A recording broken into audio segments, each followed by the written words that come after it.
Camp Macetators in the morning. I'm drinking coffee. She's getting up the will to ditch me back here. So sadly, Taters is having to get ready to leave because she has to go back to civilization for two very important reasons.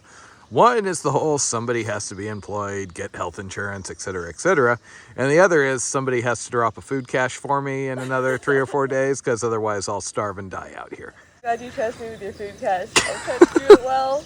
Otherwise, you're going to get really sad inReach messages. So hungry, tried to eat a plant, pretty sure it was poisonous. Have Krakauer write a bullshit book about me. But don't worry, Tater shall return in a week, maybe, yes. Briefly, hopefully, with lots more yummy food and wine, yes. Hopefully, and Jelly Bellies. Don't forget the Jelly Bellies. Good morning, and indeed. Bye, Taters. Hope I live till you come back to see me. Bye. Happy trails. Oh. And with that, I am back to my solo hiking, coffee swilling, late starting ways. So we didn't quite make it to Big Narrows in the first of the rough bushwhacks that I know about yesterday. We were hoping to. We made really good time when we were on the road and we were on the trail. And then we hit the river section and that really slowed us down. And I was more worried about Taters being able to make it out in good time today, since she has to get back to the car and then go set a food cache for me and then get back to the campground.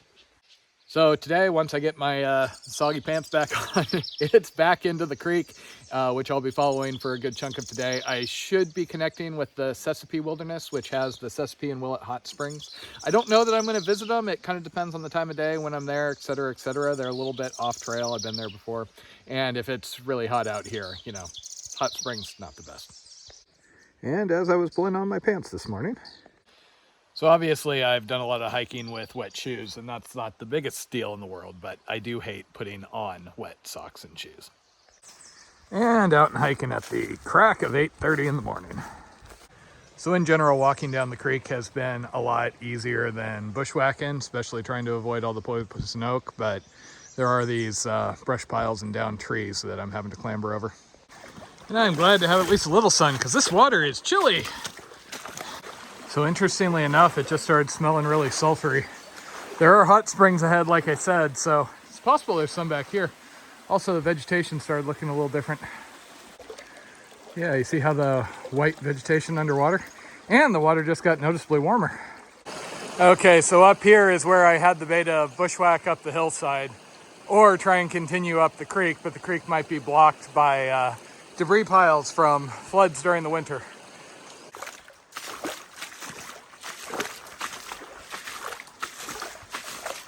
So it looks like that's the Big Narrow bypass. I'm gonna at least try and stick to this, I think.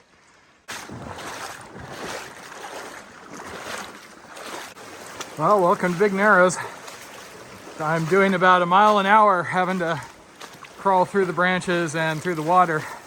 So if I have to do any sort of significant backtrack here, this is really gonna hurt me today, but oh well. Cool back here.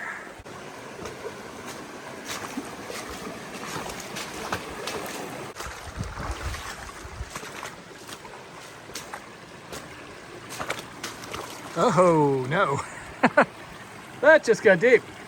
Yeah, so far the big challenge is just, I don't want to get wet to my crotch if I can avoid it. But man, I'm glad I came this way. This is awesome. Well, this is fun. Oh no, almost got you, buddy.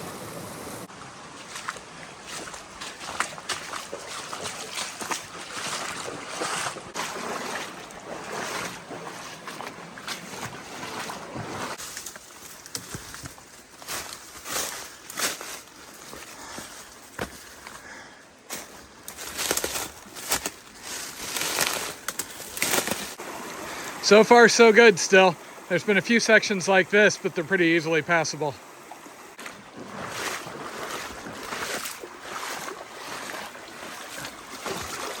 Okay, well, I'm officially in the part where they said to expect it to be rough. Unfortunately, I just slid on a rock back there and managed to break my pole. So I have it collapsed down to 105 when I usually use 115. This sucks because these aren't cheap, but can't really complain considering how much force was put on it.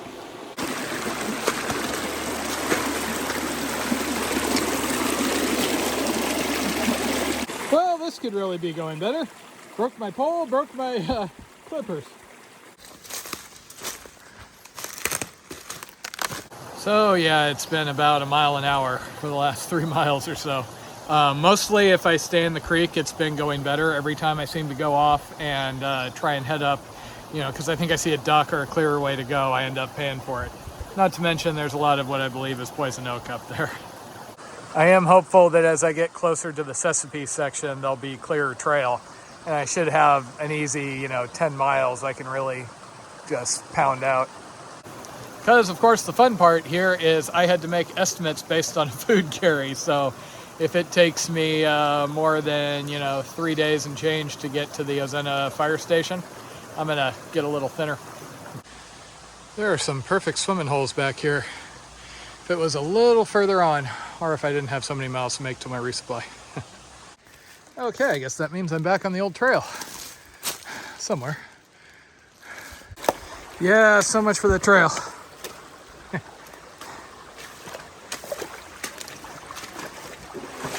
So I still haven't been able to escape the stream for any length of time. Too many rocks, too much bad vegetation.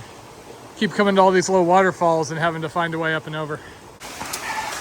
Ah, son of a... So I haven't seen any of the ribbons since the other side of the Narrows, but I am finding ducks periodically. Unfortunately, at least so far, they haven't really led to much of an improvement versus whatever I'm just bushwhacking through. Well, so much for the ducks.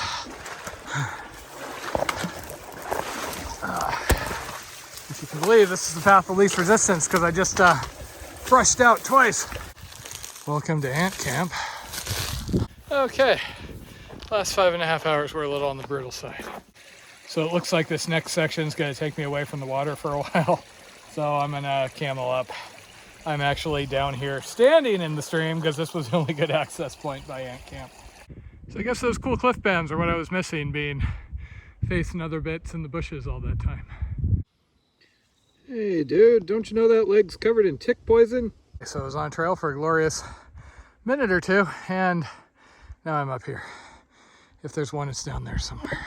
What do you know? Turned into a trail, and it's even going up for me. Rather steeply.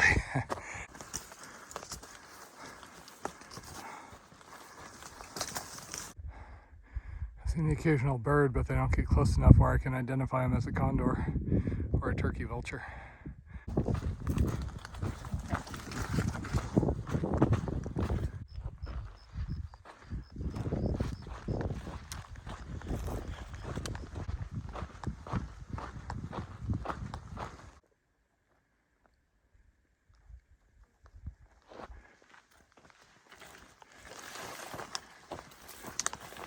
And down I go, making a lot better time. We'll see how far I can make before dark. It's 7:15, so I don't have a whole lot of daylight left. Just passed a really nice camp at Alder, but I'm a little low on miles after the whole morning thing. So there is another camp in a mile and change. I figure I'll push to that. Hopefully I don't regret that too much. Okay, 7:40, and this is marked as Shady Camp. I think this is going to be home sweet home for the night. I don't really want to be bushwhacking in the dark. I'm around Shady Camp at mile 25, meaning I only made 12 miles and change today per the tracks. Now, I basically put miles along the route using Caltopo.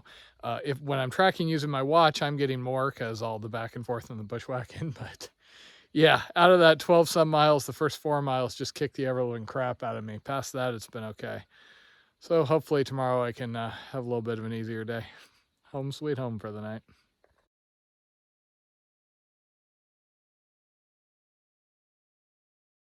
And in honors of Tater's leaving, I'm going to play her a song. What's your favorite song? Not my favorite song. Oh, it's a really catchy song. This song should not even be worth downloading onto your phone. You always have it. I didn't download the song, I downloaded the whole intro. Yes, that's Zoe from Firefly. It's a feminine empowerment song. Wow. Anti-feminist taters. Okay, the blonde in there, she did get frozen and sent into the future because she went in for a boob job. Yeah,